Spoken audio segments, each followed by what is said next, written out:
Salam dostlar, biz bugün yenə fizika fənnində davam edəcək. Bizim bugünkü dərsimiz yerləşmə, yol və traktor olacaq. Gəlin keçək dərsə.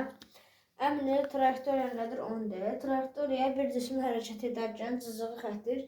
Məsələn, buradan bir maşın məsələn başlayıb hərəkət edir və bu zaman bu formada hərəkət edir. Traktoriya formasına görə iki ərardır. Əyri xətti və düz xətti ola bilər. Məsələn, traktoriya ya belə düz, ya da belə əyri xəttli ola bilər.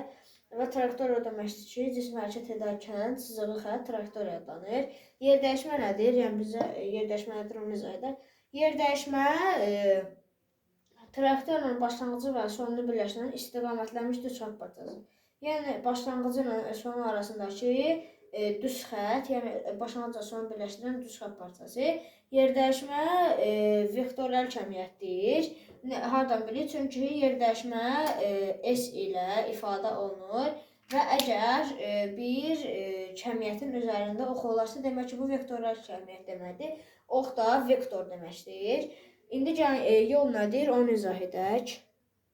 Yol o deməkdir ki, traktorun uzunluğudur. Məsələn, traktorun başlanğıcından gəlib sonuna qədər olan məsafə, yəni traktorun uzunluğu yol deyilir. Yol skalar kəmiyyətdir. El hərfi ilə işarə olunur. Məsələn, özümüzdən bir nümunə yaza bilərik.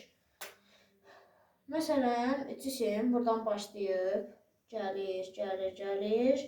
Müəyyən məsafə qət etdikdən sonra yenə başlanğıc nöqtəyə gəlir. Bunun yolu, yəni traktoriyası müəyyən məsafədə olur, yəni belə olur. Amma bunun yerdəyişməsi 0 olur. Deyə bilərsiniz ki, niyə 0 olur? Baxın, demək, mən məsəl üçün bu nöqtədən başlayıb gedirəm. Nə qədər istəsəm, lap olsun 1 kilometr, 2 kilometr. Nə qədər məsafə geçsəm də gəlib yerdə başladığım yerdə dayansam, yerdəyişməm 0 olacaq. Yerdəyişmə deməkdir, traktorun başlanğıcı və sonunu birləşdirən istiqamətlənmiş düz xətt parçası. Mənim başlanğıcım da buradır, sonuncu nöqtəm də buradırsa, onda mənim yerdəyişməm 0 olacaq. Gəlin bu dərsə aid bir məsələ yazaq. Özümüzə bir nümunə yazaq. Məsələn, bu bizim başlanğıc nöqtəmiz, yəni evimizdir. Biz məsələn bu evdən çıxıb alma yığmağa gedirik. Biz evdən çıxıb ən birinci biz etməliyik ki, burada yazaq A ağacı, buradan da bura 70 metrdir. Sonra buradan bura B ağacı, bura 50 metrdir.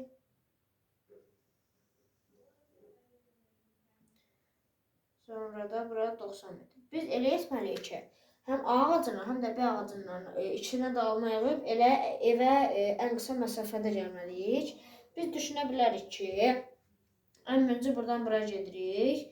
A ağacından alma yığıb yenidən qayıdırıq. Həm gedib, həm də qayıtmağa 2 dəfə gedib gəlir. Onda 70-i vururuq 2 edir 140. 140 metr burada. Sonra fikirləşə bilərsiniz ki, ən öncə A ağacını gedib, yenidən qayıdıb, B ağacına gedərik və yenidən qayıdarıq. Bu zaman gedib gəldikdə 2 dəfə gedib gəldiyimizə görə 90 vuruq 2 eləyir 180. Bunları toplayaq ki, nə qədər yol qət etmişik? Bu da 320 metr. Yəni biz A və B ağaclarından alma yığmaq üçün 320 metr yol qət etmişik. Amma bunu ən qısa məsafə və əlverişli yolu belə tapa bilərik ki, həm ən qısa məsafə olmalıdır, həm də ki, A və B ağaclarından alma yığa bilək. Məsələn, əmin götür 70 metr ağacına geçdik, yazaq 70 metr, üstəcək. A ağacına yığıb evə qayıtmaqdansa ağacından elə B ağacına gedib yığa bilərik. Bu deyir 50 metr, üstəcək. B ağacından da evə doğru gedirik, belə yox. Əminci biz B ağacına evə doğru gedərkən 90 metrdə belə yol qət edirik. Bu deyir 210 metr.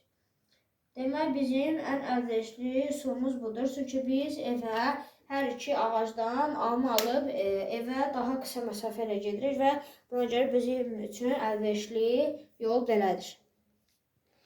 Demək, dostlar, biz artıq fizika fənnindən traktoriya, yol və yerdəyişmə dərsinin sonuna gəldik. Belə maraqlı videoların davamının gəlməyini istəyirsinizsə, kanala abunə olub, bəyənməyi unutmayın. Və həqiqətən də sizin kanala abunə olub bəyən atmanız bizim kanala da çox dəstək ola bilər və belə maraqlı videoların da davamı gələcək. Əgər sizə necədir, aydın olmayan bir məqam olsa, şərhlərdə sizin sualınızı gözləyirəm. Hələlik.